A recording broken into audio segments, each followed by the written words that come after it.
Kadapa assembly నియోజకవర్గ ప్రజలారా, మీకు నేనున్నా, మీకోసమే వస్తున్నా. ఓటు మీది, ఇచ్చిన హామీ నెరవేర్చే బాధ్యత నాది. కడప నియోజకవర్గానికి నేనిస్తున్న 11 హామీల్లో 4వ హామీ. నన్ను ఎమ్మెల్యేగా గెలిపిస్తే అనుకోకుండా జరిగే ప్రమాదాల వల్ల ఇంటి పెద్ద కాలం చేస్తే ఆ కుటుంబం రోడ్డున పడకుండా కడప నియోజకవర్గ వ్యాప్తంగా దారిద్ర్య రేఖకు దిగువన ఉన్న పేద కుటుంబాల భవిష్యత్తుకు ఆర్థిక భద్రత కల్పిస్తా.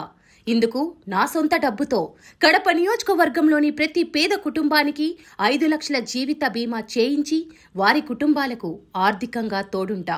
మీ ఇంటి ఆడపడుచుగా వస్తున్నా. ఆదరించండి, ఆశీర్వదించండి. ఎప్పట్లాగే మీ మధ్యనే ఉంటా, మీకోసమే పనిచేస్తా. కడప నియోజకవర్గ అభివృద్ధే నా లక్ష్యం. కడప ప్రజల సంక్షేమమే నా ధ్యేయం. మీ రెడ్డప్ప గారి మాధవి. సైకిల్ గుర్తుకు ఓటేయండి, నన్ను ఎమ్మెల్యేగా గెలిపించండి.